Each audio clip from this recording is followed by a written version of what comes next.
구약 성경 민수기 31장 1절부터 제가 먼저 읽겠습니다. 여호와께서 모세에게 말씀하여 이르시되 이스라엘 자손의 원수를 모세가 백성에게 말하여 이르되 너와 함께 있는 사람들 가운데 전쟁에 나갈 사람들을 무장시키고 미디안을 치러 보내어 여호와의 원수를 갚되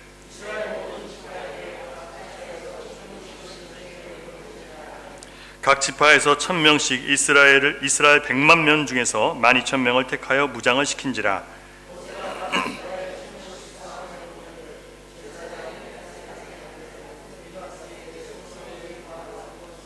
팔을 들려서 그들과 함께 전쟁에 보내매 그들이 여호와께서 모세에게 명령하신 대로 미디안을 쳐서 남자를 다 죽였고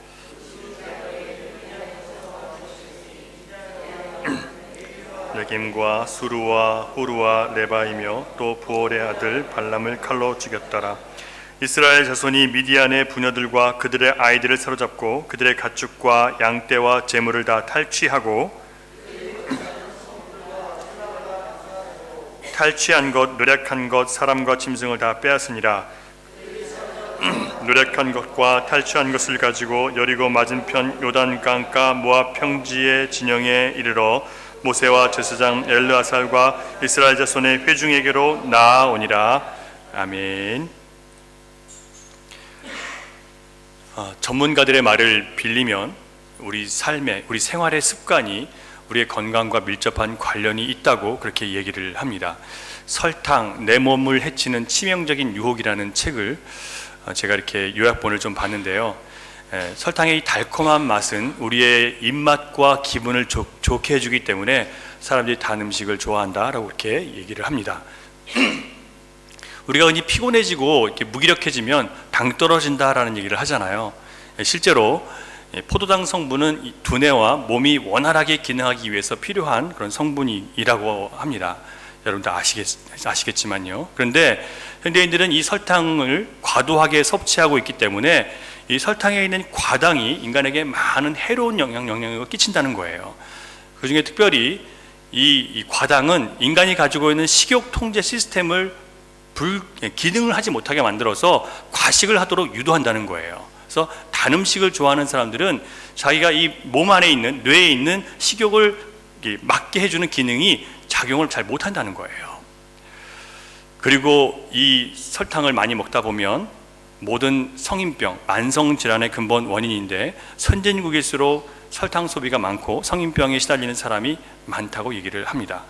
과도한 설탕 섭취는 뇌에도 영향을 주어서 우울증이나 또 이 공격성, 또 불안감이나 사고장애, 집중력 저하, 기억력 저하 뭐 이런 여러 가지 심리 장애의 원인이 되기도 한다고 얘기를 합니다. 또한 설탕은 중독성이 강해서 설탕을 먹고 따뜻하고 편안한 느낌을 얻기 위해서 단 음식을 자꾸 더 많이 먹고 싶게 만든다는 얘기를 합니다. 저도 이렇게 교회에 앉아 있으면 자꾸 단 게 땡길 때가 되게 있어요. 그래서 초콜릿을 같은 거를 하나를 먹으면 그 다음 날도 또 그 초콜릿이 그 시간에 또 먹고 싶어지는 거예요. 참 이상하더라고요. 그래서 제가 잘 안 먹긴 하는데 그만큼 이게 중독성이 있다는 얘기를 하는 거예요. 이처럼 우리에게는 달고 좋은 느낌을 주는 것이 설탕의 그런 효과이지만 자꾸 이런 것들을 더 많이 먹게 만들어서 우리가 편안하고 따뜻한 느낌을 얻기 위해서 더 많은 단 것을 소비하도록 우리를 부추긴다는 거예요. 그래서 설탕이 우리에게 이렇게 좋지 못한 영향을 끼친다고 얘기를 합니다. 그래서 달고 좋은 것을 좋아하는 것은 몸에 해로운 습관이라는 거예요. 두 번째로 샤오 홍치라는 사람이 있는데 중국 의사인데요. 요즘에 중국과 한국의 이 박타 건강법이 휩쓸고 있다고 얘기를 합니다. 그 책의 한국어 번역본을 보면 두통, 위통, 전립선, 고혈압, 우울증, 오십견, 불면증 뭐 대부분의 이 병들이 동양인에게 맞지 않는 생활 습관을 따랐기 때문이라고 그렇게 얘기를 하는데요. 동양인의 전통 생활 방식은 딱딱한 나무 침대, 중국 사람들부터 딱딱한 나무 침대에 자고 또 바닥에 자리를 깔고 앉거나 딱딱한 의자 또는 온돌에서 잠을 자는 것이라고 그렇게 얘기를 합니다. 그것이 불편해서 그렇게 자는 것만으로도 불편하잖아요. 근데 그렇게 자는 것만으로도 경추와 척추 전체의 뼈를 고르게 해주는 효과가 있대요. 이 바닥에서 자는 게 푹신푹신한 침대에서 자는 것보다 몸의 뼈를 고르게 해주고 몸을 바르게 자세를 갖춰주는데 훨씬 도움이 된다는 거예요. 그런데 사람들은 서양화되면서 점점 부드럽고 탄력 있는 침대, 소파 이런 것들을 더 좋아합니다. 근데 이게 우리 몸을 지탱해 주기 때문에 몸에 힘을 쫙 빼주거든요. 근데 이게 무슨 문제가 생기냐면 우리가 힘을 빼기 시작하면 우리 몸을 지탱해 줄 수 있는 근육이 점점 활동을 못하게 된다는 거예요. 그래서 근육이 점점 빠진다는 거예요. 편안하고 쉬운 침대나 소파가 우리의 몸을 점점 무너지게 만든다는 거예요. 근육이 축소되게 만들고요. 그래서 그가 얘기하는 게 뭐냐면 침대에서 7시간 잠을 자는 것보다 바닥에서 서너 시간 자는 것이 수면의 질을 높여주고 몸의 건강을 이렇게 회복시켜주는데 훨씬 더 도움이 된다라고 얘기를 합니다. 저도 그렇게 자보려고 노력을 해봤는데 등이 아파가지고 못 자겠더라고요. 그러다가 자다 보면 옆으로도 눕고 막 이러잖아요. 옆으로 누우면 너무 힘들어요. 똑바로 누워 잘 수밖에 없는데 그것도 힘들더라고요. 그런데 여러분, 그렇게 자는 게 우리 이 척추에 안 좋으신 분들이 더 좋다는 거예요. 그게요. 모르겠어요. 또 하도 또 여러 가지 설이 있기 때문에 여기 이 말 들었다가 또 더 나빠졌다고 하면 제가 책임을 못 지니까 알아서들 잘 하세요. 하여튼 요즘에 유행하고 있는 건강법이래요. 하나님께서 부르신 이 자기 백성들을 하나님의 백성으로 만드시는 과정도 이와 같습니다. 우리는 좀 더 편안하고 좀 더 달콤하고 좀 더 내 마음에 좋은 것들을 원하고 바라고 또 그것을 얻기를 원해요. 그런데 하나님의 말씀은요, 우리에게 편안하고 즐거운 것보다 때로는 불편하고 부담스럽고 좀 어려운 것들을 더 많이 하도록 요구를 하세요. 그것이 성령의 역사예요. 갈라디아서 5장을 보면 우리 육체의 욕망은 성령을 거스리고 성령은 육체를 거스른다고 했어요. 그래서 이 둘이 서로 적대 관계에 있어요. 그래서 우리 육신이, 우리 몸이 원하는 것과 성령이 우리한테 원하는 것은 달라서 자꾸 둘이서 싸운대요. 그래서 우리 몸이 원하는 것은 성령이 못하게 하고 성령이 원하는 것은 우리 몸이 못하게 한다는 거예요. 그래서 성령은 자꾸 우리가 우리 몸이 원하는 것을 따라가지 못하고 하나님이 원하시는 것을 따라 살도록 하는 거예요. 그런데 그게 우리 육신에게는 고통인 거예요. 왜냐하면 우리는 편한 게 좋고 좋은 게 좋은 거거든요. 근데 하나님 말씀은 우리에게 편하고 좋은 게 아니라 우리를 십자가로 인도하시거든요.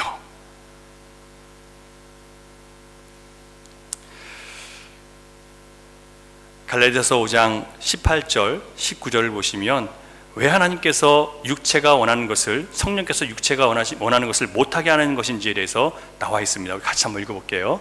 18절, 19절, 20절 시작. 육체의 행실은 음행과 더러움과 방탕과 우상 숭배와 마술과 원수 맺음과 다툼과 시기와 분냄과 분쟁과 분열과 파당과 질투와 술 취함과 흥청망청 먹고 마시는 노름과 그와 같은 것들입니다. 여러분 보시면, 여러분 이런 모습들을 드라마나 또 영화나 또 여러분 우리가 살고 있는 삶의 현실을 보시면 이런 것들이 거의 대부분 나타나고 있죠. 흥청망청 자기 자신을 위해 살아가요. 방탕하게 살아가요. 다투고 시기하고 분내고 분열하고 분쟁하고 술 취하고 먹고 마시고 노름하고 이런 것들이 우리가 살아가는 현실에서 모두 보이죠. 이게 뭐예요? 육체의 행실이에요. 성령은요, 이걸 못하게 하는 거예요. 그러니까 우리 몸은 그게 싫은 거예요. 여러분, 이 몸은요 썩어서 죽을 몸이에요. 이 썩어 죽을 몸을 위해 사는 게 아니라 우리는 우리 영혼, 주님께서 우리를 살리시기 위해서 우리 안에 불러온 새 생명을 주신 그 영혼이 주님께 순종하며 살아가야 되는 거예요. 그래야 우리가 죽고 다시 살아날 때 주님이 새로운 몸을 부어주셨을 때 이 새 영과 함께 하나님 나라의 영광스러운 그 나라로 들어가는 거예요. 예수를 믿는다고 하면서 자신의 옛 본성을 따라 살고 성령님을 외면하고 살아가는 것 믿음이 아니에요. 믿는다고 하면서 말씀과 성령을 무시하고 내가 좋아하는 대로 살아간다면 그런 믿음으로 살아가는 것이 아니에요.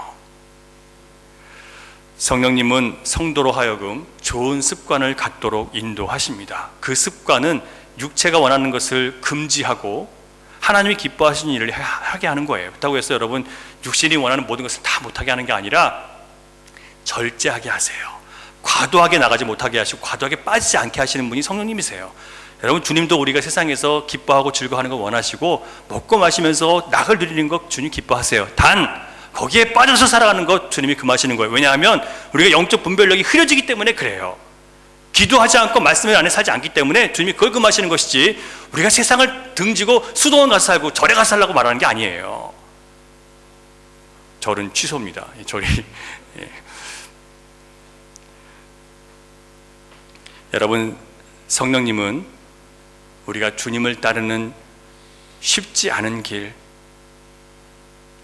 편안하고 넓은 길이 아니라 좁고 협착해서 아무나 가고 싶어 하지 않는 그 길로 가도록 우리를 인도하세요. 그래서 우리를 강하게 하시는 거예요. 여러분, 강하게요. 오늘 본문에서 우리는 미디안을 향해서 하나님이 원수를 갚으라고 하시는 말씀을 볼 수 있습니다. 그리고 싸울 사람들을 선발해서 미디안을 전멸시키라고, 완전히 다 박살내버리라고 말씀을 하셨어요. 이런 말씀이 우리를 당황하게 하는 것은 사랑의 하나님께서 세상을 구원하시고 평화와 질서를 가져다 주시는 분이 어떻게 이런 학살을 지시하냐, 이렇게 생각할 수 있습니다. 그러기 위해서 오늘 이 본문을 이해하려면 미디안에게 원수를 갚으라고 하신 그 이유가 무엇인지를 우리가 살펴봐야 되는데요. 25장, 민수기 25장을 여러분 한번 펴보세요. 25장 1절부터 5절, 성경이 없으신 분은 앞에 보셔도 좋습니다. 25장 1절부터 5절을 우리 같이 한번 천천히 읽겠습니다. 시작. 이스라엘이 시딤에 머물러 있더니 그 백성이 모압 여자들과 음행하기를 시작하니라. 그 여자들이 자기 신들에게 제사할 때 이스라엘 백성을 청하매 백성이 먹고 그들의 신들에게 절함으로 이스라엘이 바알보올에게 가담한지라. 여호와께서 이스라엘에게 진노하시니라. 여호와께서 모세에게 이르시되 백성의 수령들을 잡아 태양을 향하여 여호와 앞에 목매어 달라. 그리하면 여호와의 진노가 이스라엘에게서 떠나리라. 모세가 이스라엘 재판관에게 이르되 너희는 각각 바알보올에게 가담한 사람들을 죽이라 하니라. 아멘. 바알보올은 우상이에요. 본문을 보면 이스라엘 백성들이 시딤에 머물러 있을 때 모압 여자들과 음행하게 됐는데, 이 사건의 핵심에는 누가 있냐면 발람과 미디안 사람들이 있었던 거예요. 자, 발람은 여러분 누군지 기억나시죠? 2주 전에 제가 말씀을 드렸어요. 어떤 사람이냐면 모압 왕 발락에게 돈을 주고, 발락이 돈을 주고 이 발람이란 유명한 마법사를 모셔와서 이스라엘 백성들을 저주하라고 시켰던 사람이에요. 그런데 오려고 했는데 못 오게 했죠. 누가 못하게 막으셨어요? 하나님의 영이 발람이 저주하지 못하도록 막았단 말이에요. 그래서 못 오고 있었어요. 나중에 하나님 허락하셔서 왔죠. 그래서 이 모압 왕 앞에서 결국 하나님의 백성들을 축복하고, 하나님의 백성들이 하나님께서 이들을 특별하게 보시기 때문에 내가 이들을 복을 선포할 수밖에 없지 저주할 수 없다고 얘기했어요. 그래서 모압 왕을 실망시켰어요. 근데 나중에 어떤 일이 있었냐면, 이 마술사 한 사람이 인간의 타락한 본성을, 하나님의 영을 대적해서 이길 수 없으니까 인간의 타락한 본성을 공격하고 들어와서 그들을 큰 멸망으로 이끌어버린 거예요. 발람은 이스라엘 백성들을 미혹하는 방법을 발락 왕에게 가르쳐줬어요. 그 미혹의 방법이 무엇인지 베드로 후서 2장 15절과 18절 안에 나오는데 찾지 않으셔도 돼요. 그게 뭐냐면, 불의의 삭슬을 위해서 결국 모압 왕의 편에 서서 악한 계략을 짜서 악한 계략을 모압 왕에게 알려준 거예요. 그 계략이 뭐냐면 육체의 정욕으로 음란하게 우상을 숭배하도록 타락시키는 거예요. 우리 인간이 가지고 있는 죄성 있잖아요. 탐심 있잖아요. 그 탐심을 이용해서 속아 넘어가게 만든 거예요.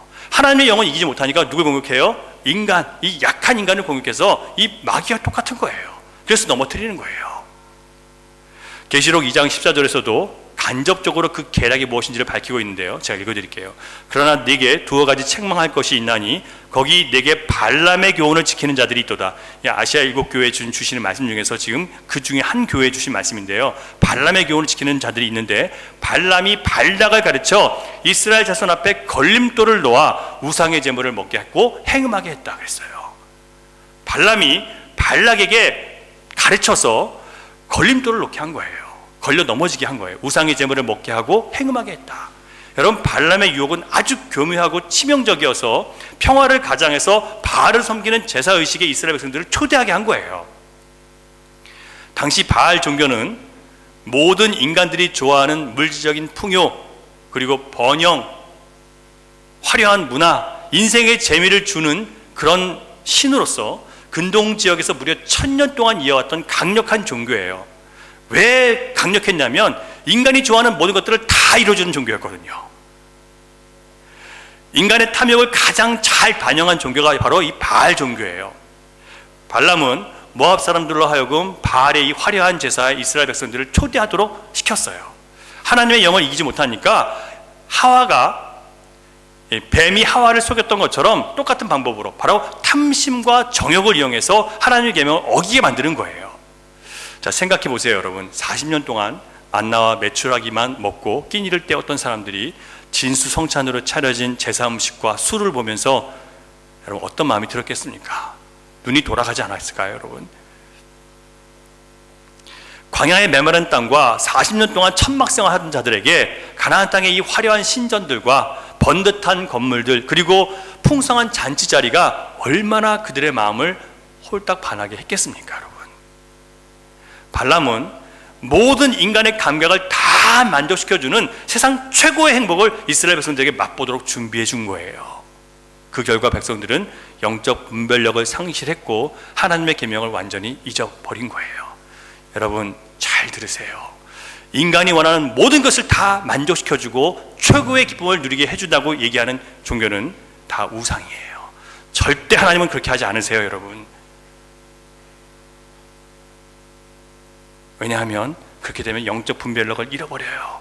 세상에 빠지게 돼요. 그래서 세상의 가장 큰 이단은요, 우리에게 가장 우리를 이해해 주는 척하면서 들어오는 거예요. 우리의 마음을 가장 잘 위로해 주는 것처럼 들어와요. 가장 큰 이단이 항상 그렇게 들어오는 거예요. 하나님 말씀은요, 우리의 이 세상을 향한 것들을 정신 차리고 깨우게 만드는 것이지 거기에 들어가도록 만들지 않아요, 여러분. 우리 탐심과 우리 욕심을 절대로 하나님은 인정해 주지 않으세요. 그 우상 숭배가 우리 영혼을 다치게 만들기 때문에 하나님 그걸 인정해 주지 않으세요. 결국 이스라엘 백성들은 그 잔치의 맛을 본 이후에 영적 분별력을 상실하고 하나님 계명을 완전히 잊어버리고 그 바알 제사에서 흥분해서 술에 취하고 춤에 취하고 감정적인 흥분 상태에서 성전 창기들과 문란한 집단 성행위를 하게 된 거예요. 여러분, 충격적인 것은 바로 이런 집단 성행위가 바알 제사 의식의 절정이고 가장 중요한 부분이에요. 그 이유는 이런 집단 성행위를 하면요, 바알과 아스타롯 신이, 바알의 부인이 아스타롯인데 신이 흥분해서 그들이 성행위를 한대요. 그러면 그만큼 풍요와 번성이 인간 세계에 찾아온다고 믿는 거예요. 그래서 더 많은 집단이 모여서 더 많이 집단 성행위를 하도록 만드는 게 바로 바알이에요. 바알 종교예요. 여러분 보세요. 인간이 좋아할 만한 모든 쾌락과 모든 즐거움을 다 갖춰놓은 거예요. 그런데 하나님이 우리를 그런 길로 인도하신다고 여러분 생각하십니까? 여러분, 이 생각을 버리지 못하면 복음 안에 못 들어가요. 하나님은 우리를 만족시켜주러 이 땅에 아들을 보내신 게 아니에요. 여러분, 주님께서 아들을 왜 보내셨습니까? 우리를 회개하도록, 다시 하나님의 백성의 모습을 회복하도록 하시기 위해서 보내셨어요. 예수를 믿는다고 하면서 다시 세상과 짝하고 살아가는 게 과연 옳은 건가요? 그걸 믿음이라고 여러분 얘기할 수 있을까요?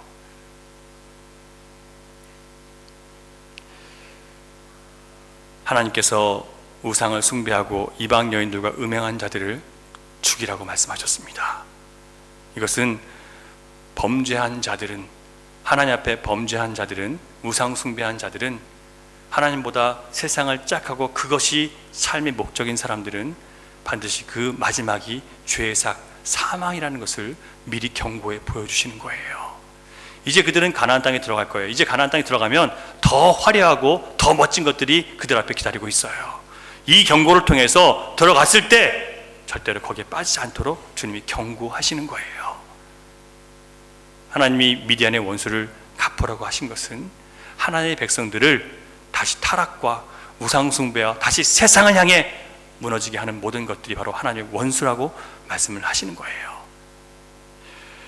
여러분, 동시에 이 시대를 살아가는 우리가 하나님과 전혀 관계없이 내 마음에 기쁘고 내 마음에 좋은 대로 살아가는 이 나태한 자리에서 우리를 깨우시고 경고하고 깨워서 주님의 빛 가운데 살아가라고 말씀을 하시는 거예요.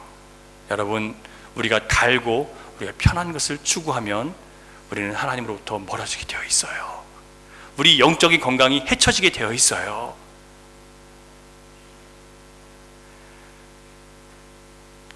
하나님은 자기 백성들에게 오직 하나님 외에 다른 신을 섬기지 말고 그 앞에 절하지 말라고 명령하셨습니다.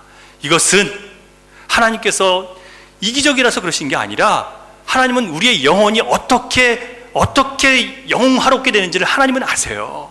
그래서 우리에게 부탁하시는 거예요. 너희들은 나에게 붙잡혀 있지 않으면 망할 수밖에 없어. 나에게 붙잡혀 있어야 돼.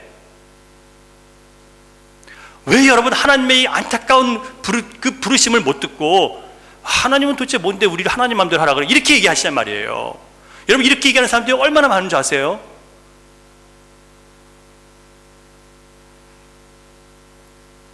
하나님은 우리를 하나님만 경외하고 하나님만 구하게 만드십니다. 그래서 사탄의 유혹과 권세로부터 우리를 보호하고 지키셔서 우리 영혼이 영원한 그 나라까지 갈 때까지 우리를 지키시기를 원하시는 거예요.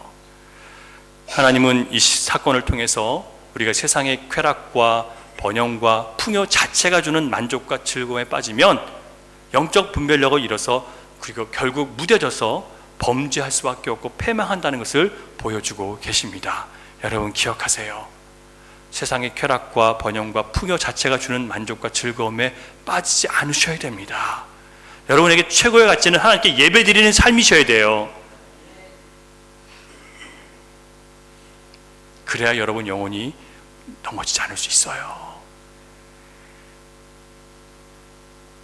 오늘 본문 말씀을 통해서 하나님이 우리에게 주시는 교훈이 무엇일까요? 먼저 우리는 이 세상 가운데 존재하는 하나님의 원수가 무엇인지를 반드시 알아야 됩니다.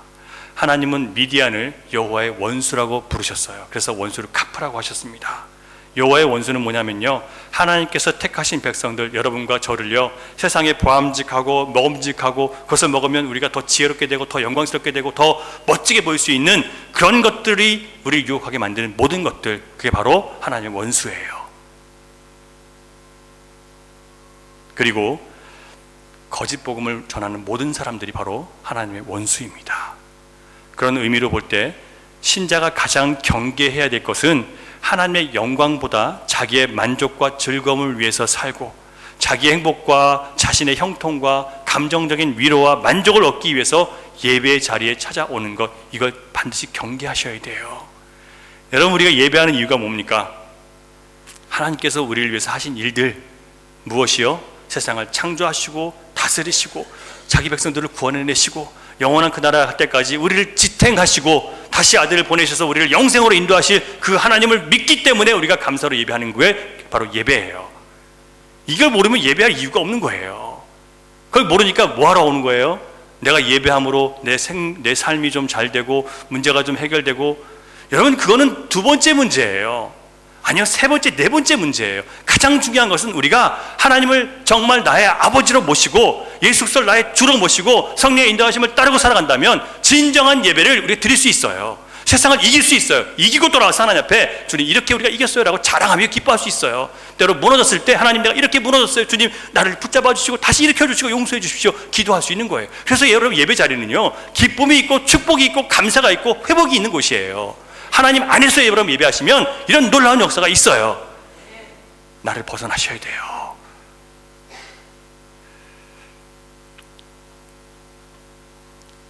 하나님께서 우리를 구원하신 이유가 무엇인지 히브리서 2장 1절부터 3절을 한번 찾아보겠습니다. 같이 읽을게요. 제가 앞에 써놨습니다. 시작. 옛적의 선지자들을 통하여 여러 부분과 여러 모양으로 우리 조상들에게 말씀하신 하나님이 이 모든 날 마지막에는 아들을 통하여 우리에게 말씀하셨으니. 잠깐만요. 자, 누구를 통해서 말씀하신다고요? 아들이 누구세요?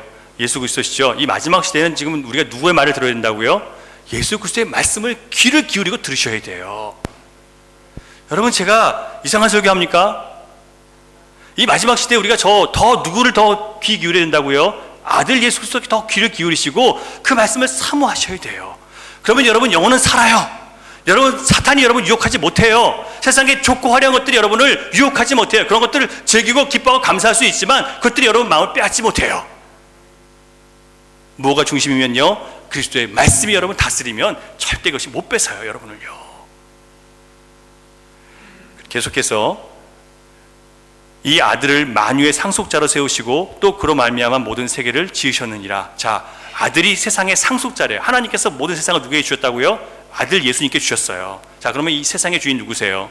아들 예수님이시죠. 우리가 아들 예수 그리스도 안에서 믿음으로 살아가면 이 세상의 모든 권세가 우리를 넘볼 수가 없어요. 이 세상의 모든 것들이 우리를 낙심시킬 수 없어요. 왜냐하면 세상의 주인이신 주님이 아들이 나의 주인이시니까요. 세상의 것이 내게 잠시 빼앗겼다 할지라도 주님이 주시고자 하시는 더 좋은 것들이 준비되어 있다는 것을 우리가 예수 그리스도를 믿는 만왕의 왕이시고 모든 것의 주인이신 예수님 안에서 우리가 믿을 수 있어요. 그러니까 주님을 믿는 신앙은 우리에게 어떤 상황에서도 우리가 감사할 수 있게 만드는 거예요. 세상과 나는 간 곳 없고 구속한 주님만 보이게 되는 거예요. 문제가 보이지 않아요. 예수님이 보이니까요. 우리에게 이런 축복을 주시기 위해서 주님이 우리를 주님 안으로 자꾸 모으시는 거예요. 근데 우리는 자꾸 어디로 가요? 내가 원하는 것들 중심으로 자꾸 우리 신앙생활을 하고 싶은 거예요. 마지막으로 이는 하나님의 영광의 강체시요 본체의 형상이시라. 그의 능력의 말씀으로 만물을 붙드시며 죄를 정결하게 하는 일을 하시고 높은 곳에 계신 지극히 크신 이의 우편에 앉으셨느니라. 하나님은, 예수님은 어떤 분이시라고요? 하나님의 영광의 광채시라. 하나님의 영광을 이 땅 가운데 보여주시는 빛이신 거예요. 자, 여러분, 예수님을 보면서 우리 누굴 만나는 거예요? 하나님을 만나는 거예요. 예수님이 보내시는 사랑의 모습, 예수님이 보여주시는 용서의 모습, 때로는 예수님이 지적하시는 죄에 대한 날카로운 지적들, 다 이게 뭐예요? 하나님의 영광의 빛이 비추시는 거예요. 그러면 우리는 이 세상에서 죄와 선악을 구별하기 위해서는 누구 안에 있어야 돼요? 예수 그리스도 안에 있어야 되는 거예요. 우리 스스로 하는 거 아니에요. 우리의 판단력을 믿으면 안 돼요. 예수 그리스도 안에서 모든 걸 볼 수 있으셔야 돼요. 자기의 판단을 믿으면 자기 스스로 무너져요. 여러분, 신앙생활이라는 것은 바로 이런 것을 신앙생활을 위해 하는 겁니다. 바로 예수 그리스도와 함께 숨쉬고 함께 생각하고 함께 그분과 걸어가는 것. 주님은 이런 일들을 통해서 이 마지막 세대에 우리가 분별력 있는 신자로 또 좋은 습관을 가지고 영적인 성령의 열매를 맺을 수 있는 사람으로 우리를 만들어 가시는 거예요. 여러분, 주님이 원하시는 그런 사람으로, 그런 신자로 되기를 원하는 그런 소원이 있으시기를 주님의 이름으로 축원합니다. 여러분이 가지고 있는 것보다 주님이 여러분을 향해 가지고 계신 소원에 마음을 더 기울이시기 바랍니다. 하나님의 아들이 세상을 지으셨기 때문에 우리가 그 아들 안에 거할 때 하나님이 다스리는 새로운 질서, 새로운 가치, 새로운 나라 안에 들어가는 행복을 경험할 수 있어요. 여러분, 이런 경험이 있으시기를 다시 한번 주님의 이름으로 축복합니다. 여러분, 이처럼 우리가 여호와의 원수 미디안의 유혹 바알 신앙으로부터 우리 자신을 지키기 위해서는요, 하나님이 기뻐하시고 명령하시는 삶이 무엇인지를 자꾸 생각하는 습관을 가지셔야 돼요. 하나님의 원수된 것은 우리가 물질을 숭배하고 자기 만족과 쾌락과 나의 번영과 성공을 위해서 몰두하면서 사는 것이에요. 그걸 하지 말라는 게 아니에요. 그것도 열심히 하세요. 하지만 거기에 모든 걸 몰두하시면 안 돼요. 그 모든 것을 하나님의 말씀으로 여러분 달아보셔야 돼요. 하나님 말씀으로 재보셔야 돼요. 지금 바르게 가고 있는지 하나님 말씀으로 보시라고요. 내가 탐심에 지금 속고 있는 건 아닌지 한번 살펴보시란 말이에요. 기독교의 목표는 물질적인 성공을 통해서 오는 만족이 아니에요. 오히려 성경은 물질은 일만 악의 뿌리가 되기 쉽고 하나님과 재물은 동시에 섬기기 어렵다고, 동시에 섬길 수 없다고 말씀하셨어요. 물질을 기준으로 신앙 판단하는 것 자체가 잘못된 거예요. 성경은 하나님 앞에서 내가 주인 되고 살았던 교만과 탐심과 내 자신을 만족시키기 위해 살았던 그 모든 저주를 일으키는 길에서 돌이켜서 하나님 경외하고 하나님 기뻐하며 살아가는 본래 인간을 회복하기를 원하시는 거예요. 자, 여러분 보세요. 아까 이스라엘 백성들이 왜 지금 탐심에 빠졌어요? 왜 음란에 빠졌어요? 탐심에 지금 속아 넘어간 거예요. 자기가 갖고 있던 인간 본성에 스스로 넘어가는 거예요. 자, 여러분, 신자는 십자가로 돌아가지 않고는 교회에 소망이 없습니다. 왜 오늘날의 교회가 이렇게 쇠퇴합니까? 왜 오늘날의 신자들이 이렇게 영적으로 연약합니까? 왜 이렇게 시험에 자꾸 무너지고 맨날 시험 당해서 넘어지고 정말 믿음 있는 사람의 모습을 보여준 사람이 적냔 말이에요. 놀라운 얘기 하나 제가 해드릴까요? 1927년 기독 신보를 보면 옛날 기독교 신문이에요. 거기에 교회가 쇠퇴하는 원인에 대한 분석한 글이 그때 나와 있어요. 1927년인데 그때도 교회 쇠퇴했나 봐요. 그래서 그때 그 원인을 분석한 신문 기사인데 이렇게 나와 있어요. 교회가 막다른 골목에 다다르고 점점 줄어가는 형편이다. 그 당시 교회가 30만에서 지금 22만으로 줄었대요. 전체 인구가 1000만 대 인구였는데 1800만 정도 되는데 이 30몇만에서 22만으로 줄어드니까 큰 수가 줄어든 거잖아요. 그러니까 이제 위기에 빠져서 이제 그 분석하는 건데, 교회는 첫째는 사상 문제다. 교회가 사상계를 지배하는 능력을 상실했다. 뭐냐면 세상 사랑에 동요한다는 거예요. 세상 사람들에 동요하고 세상 사랑에 동요한다는 거예요. 세상의 문화와 세상 가치에 신자들이 동조하기 시작하고 세상의 사상, 이념에 세상 신자들이 동요하기 시작했다는 거예요. 그래서 영적 쇠퇴가 됐다는 겁니다, 여러분. 여러분, 신앙은요, 세상의 모든 가치와 세상의 모든 사상과 세상의 모든 전통과 관습을 그 위에서 여러분 보게 되어 있어요. 그런데 우리가 이런 사상이나 가치나 문화나 거기에 빠져서 신앙이 끌려간다면 영적으로 지금 올바른 상태에 있지 않다는 얘기예요. 여러분, 신자는요 절대로 좌파도 될 수 없고 우파도 될 수 없어요. 진정한 믿음은 우리를 좌파나 우파로 만들지 않아요.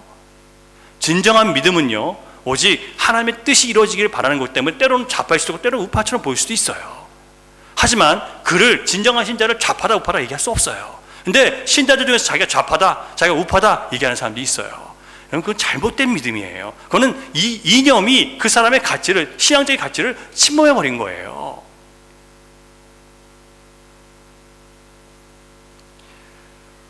신앙은 좌파와 우파를 함께 무릎 꿇고 주님 앞에 회개하게 만드는 거예요.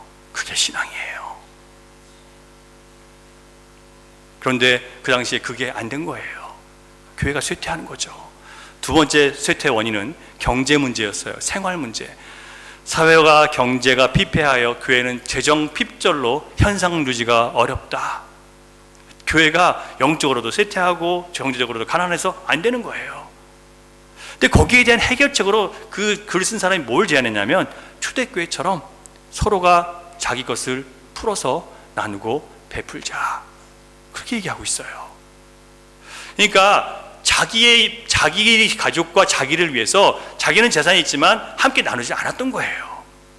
그래서 교회가 함께 행복한 게 아니라 누구는 배부르고 누구는 가난하고 이렇게 살아가는 거예요, 성도들이. 그런데 초대교회처럼 함께 나누고 제 것으로 주장하지 말고 함께 나누게 됐을 때 물질을 추구하는 신앙으로부터 탈피할 수 있다. 물질이 중심으로 된 교회에서 탈피할 수 있다라고 그렇게 지적을 해요. 여러분, 우리가 경제 문제, 생활 문제는 더 돈을 더 모으고 어떻게든 더 헌금을 만들어내려고 하는데 그게 아니라 어떻게 한다고요? 오히려 물질을 추구하는 신앙을 버리기 위해서 그냥 나누는 거예요. 헌금 얘기를 하는 게 아니고요, 여러분. 돈을 갖다가 교회에다 바치라는 얘기가 아니라 여러분 어려운 사람과 고통을 같이 하고 그들에게 여러분의 음식을 나누든 삶을 나누든 기도를 나누든 나누라는 거예요. 세 번째 문제는 교회 쇠퇴의 원인 세 번째. 직업적 목회자들이 월급 받는 목사들, 화려한 옷을 입은 자들을 즐겁게 하는 오락적 설교를 하거나 그 당시에도 좋은 옷 입은 사람들을 위해서 즐겁게 해주는 설교를 했대요, 목사들이. 그리고 특수계급을 변호하는 연설을 한다. 특수계급 누굴까요? 양반이죠. 양반이나 정치 권력을 가진 사람들, 그들을 위해서 변호해주는 설교를 했대요, 1927년도에도. 이런 상황에서 신자들 역시 이기적이고 임기응변적이고 기회주의적이었다라고 분석이 되어 있습니다. 그러니까 힘 있는 쪽에 가서 쫓아붙는 거예요, 그냥 신자들은요. 놀랍게도 1927년 교회가 쇠락했던 원인이 오늘날 교회를 정확하게 반영하고 있습니다. 현대교회는 성공과 번영과 육신의 쾌락과 육신의 안정과 안전과 만족을 추구하는 바알을 숭배하는 마음을 그대로 지금 갖고 있습니다. 이것을 버리지 않는 한 미디안과 같은 하나님의 원수에게 계속 조롱당하고 계속 괴롭힘 받을 수밖에 없어요. 이단이 계속 성행할 수밖에 없어요. 사랑하는 여러분, 이제 우리는 다시 예수 그리스도를 우리의 주인으로 모시고 하나님 사랑, 이웃 사랑이라는 주님의 계명으로 무장해서 십자가 앞으로 돌아와야 됩니다. 나를 위한 신앙이 아니라 하나님 나라와 이웃을 위해서 내가 녹아내리는 신앙, 내가 타버리는 신앙, 주님께서 우리에게 요구하시는 그 신앙으로 다시 돌아가고자 하는 우리의 몸부림이 있어야 가능해집니다. 예배 방식과 설교 내용이 사람들을 불편하게 한다고, 심각한 설교한다고, 그런 거 하면 교회 사람들 안 온다고, 이런 세속적인 가치와 사고방식이 교회에 침범해서 현대 교회는 신자로 하여금 인간의 교만과 탐욕과 헛된 꿈에서 회개하고 돌이키는 게 아니라 오히려 그들로 하여금 더욱 그런 것들을 추구하고 그런 것들을 가진 사람들을 교회에서 칭찬해주고 높여주니까 더 물질적인 교회로, 더 교만한 교회로 세워지는 거예요. 이게 바로 바알 신앙이에요. 그 결과 교회가 맛을 잃고 빛을 잃고 사회 악 취급을 당하게 된 거예요. 참 웃기는 게요, 우리 역시 그런 교회를 비난하고 그런 목회자들 비난하고 그런 신자들 비난하면서 우리는 하나님 중심의 신앙을 갖는 것은 또 싫어해요. 나는 십자가 지고 나는 내 자신을 포기하고 하는 길은 나는 싫대요. 다른 사람들을 비난하면서요. 여러분, 이런 모순이 어디 있습니까?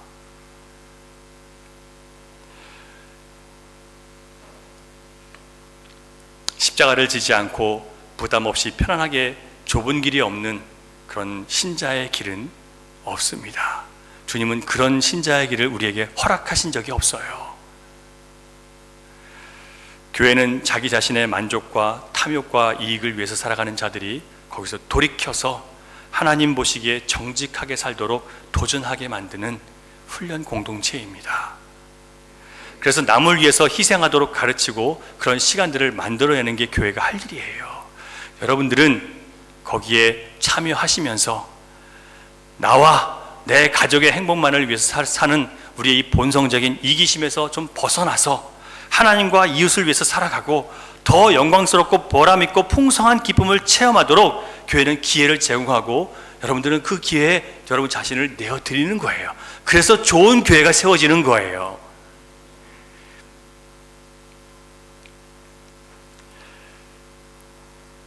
선교 여행이 그래서 준비되는 것이고요. 여러 가지 교회 봉사의 일들을 하는 이유도 바로 여기 있습니다. 다른 사람들을 위해서 좀 더 수고하고 좀 더 나를 좀 쓰라고 내어주라고 그렇게 훈련하기 위해서 훈련 공동체로 교회를 세우신 거예요. 사랑하는 여러분, 교회가 무슨 일을 할 때마다 좀 더 마음을 여시고 적극적으로 참여하시기 바랍니다. 교회가 성경 공부를 가르칠 때 여러분 성경 공부에 참여하셔야 되는 이유는 여러분이 더 잘 알고 더 잘 분별해서 여러분 사랑하는 자녀들에게 또 주변 사람들에게 진리를 가르쳐 주셔야죠. 다음 세대에게 우리 다음 세대 아이들에게 우리 교회 학교 아이들에게 진짜 복음을 가르쳐 줘야 될 거 아니에요. 내가 모르는데 어떻게 가르쳐요? 그래서 배우는 거예요. 그래서 열심을 내는 거예요. 뭐 나 다 아는데 뭐 또 들으면 뭐해? 그게 아니라 가르치기 위해서 나를 또 복종시키는 거예요. 훈련시키는 거예요. 나를 위해서 기도하는 것보다 다른 사람들을 위해서 기도하러 모이는 일에 여러분 좀 더 열심을 내시기 바랍니다. 이게 진짜 그리스도와 함께 가는 신자의 삶을 배우는 신자의 길이, 십자가의 길이 바로 이 길입니다. 사랑이 넘치고 좋은 교회를 원하신다면 우리 각자가 좋은 교회가 되기 위해서 먼저 나부터 낮아지고 더 겸손히 배워서 영적인 지식으로 서로 섬기겠다는 그런 마음 갖고 나를 먼저 복종시켜야 됩니다. 나는 안 하면서 좋은 교회 되겠다고 하시면 안 되는 거예요. 요즘 인터넷을 보면 최순실과 박근혜 그리고 현 정부를 비난하고 조롱하는 글로 도배가 되어 있습니다. 그들은 그런 고통을 당해도 마땅한 사람들입니다. 하지만 상대적으로 그들을 비난하면서 마치 우리는 괜찮은 사람인 것처럼, 우리는 욕심도 없고 우리는 거짓도 없는 의인인 것처럼 착각해서는 안 돼요. 우리도 똑같이 반칙하면서 살고 있습니다. 우리도 우리 이익을 위해서 반칙했고 자녀를 위한다고 하면서 반칙하면서 살아왔어요. 우리가 매일 하나님께 반란을 일으키고 우리도 살아왔습니다. 그러므로 오늘 하나님의 원수를 갚으시는 오늘 말씀을 통해서 우리도 하나님을 거역하고 예수를 부인하고 성령의 인도하심을 외면하고 내가 원하는 것을 이루며 살았던 그 죄를 진정으로 회개하고 돌이키는 시간이 될 수 있기를 간절히 바랍니다. 미디안을 정복한 것으로 시작한 이 가나안 전쟁은, 이 정복 전쟁은 단순한 영토 확장이 아니고 물질을 누락해서 우리가 부자가 되기 위한 전쟁이 아니었어요. 그것은 우리 안에 도사리고 있는 육신의 정욕과 세상을 탐하는 탐심과 그리고 유혹하는 세력들을 내쫓아서 내몰아서 전멸시켜서 하나님의 나라를 여기에 건설하라고 가르치시는 거예요. 여러분, 우리 안에 있는 탐심과 세상적인 욕망을 내쫓으셔야 됩니다. 그래야 하나님 나라가 우리 교회 안에 건설될 수 있어요. 하나님은 미디안 전쟁을 통해서 우리가 싸워야 할 실체가 무엇인지 가르쳐 주셨습니다. 그리고 어떻게 싸워야 되는지도 알려주셨어요. 그래서 하나님이 명령하신 대로 12,000명을 뽑는 거예요. 각 지파가 12지파에 1,000명씩 뽑았죠. 그 당시에 장정만 숫자를 셌더니 장정이 60만 명이 넘었어요. 전쟁에 나가 싸울 수 있는 사람이 65만 명인데 그 중에서 12,000명만 뽑았어요. 하나님이 이렇게 명령하셨고 그렇게 했어요. 이게 무슨 얘기일까요? 하나님의 전쟁은요, 하나님의 이름으로 싸우는 거예요. 우리의 지혜와 우리의 능력과 우리의 숫자로 싸우는 게 아니라 하나님의 능력으로, 하나님의 이름으로 싸우는 거예요. 여러분, 이 영적 싸움, 우리가 영적으로 세상을 이기고 영적으로 내 자신을 싸우고 탐심을 이기는 싸움은요, 내 의지와 내 노력과 내 강인한 의지력, 힘으로 싸우는 게 아니라 바로 예수 그리스도의 이름을 믿는 믿음으로 무장해서 싸우는 거예요. 예수 그리스도의 말씀으로 무장하면 하나님의 원수들, 곧 세상을 교묘하게 유혹하는 모든 세상의 그것들을 여러분 분별할 수 있고요, 그것들 여러분 차버릴 수 있습니다. 뭐가 있으면요? 그리스도의 말씀이 무장되어 있으면요. 여러분, 예수 그리스도를 닮아가는 거룩한 신자의 삶을 살기를 정말 원하십니까? 그게 십자가의 길이라고 해도 여러분 원하십니까? 그렇다면 말씀의 빛에 자신을 비춰보는 습관을 가지시기 바랍니다. 내가 저울에 내 자신의 몸무게를 재면서 내 신체를, 체중을 조절하는 것처럼 말씀의 저울에 나를 달아보시고 내 영적인 상황을 지금 조절해 보시는, 조정하는 습관을 가지시기 바랍니다. 그래야 우리 자신과 자신의 만족과 행복, 그리고 자신의 형통과 번영을 위해 살고자 하는 이 죄악된 본성을 따르고자 하는 이 유혹으로부터, 그것이 바로 바알 신앙이라는 것을, 그 실체를 깨닫고 죄의 권세를 끊어버릴 수 있습니다. 하나님은 죄를 미워하세요. 그리고 죄를 갚으시는 분이십니다. 말씀의 빛 안에 거할 때만 우리가 죄를 죄로 알고 죄와 반대편에 설 수 있습니다. 오늘 말씀을 통해서 주께서 우리를 비춰주실 때 넓고 편안하고 쉬운 길을 가고자 했던 하나님의 원수된 이 길을, 이 마음을 회개하시기를 간절히 바랍니다. 말씀으로 우리를 달아보고 거룩한 습관을 훈련하고자 하는 우리의 결단이 성령의 열매를 여러분 가운데, 우리 교회 안에 맺게 하실 것을 믿으면서 이 말씀 전해드렸습니다. 기도하겠습니다. 주님, 감사합니다.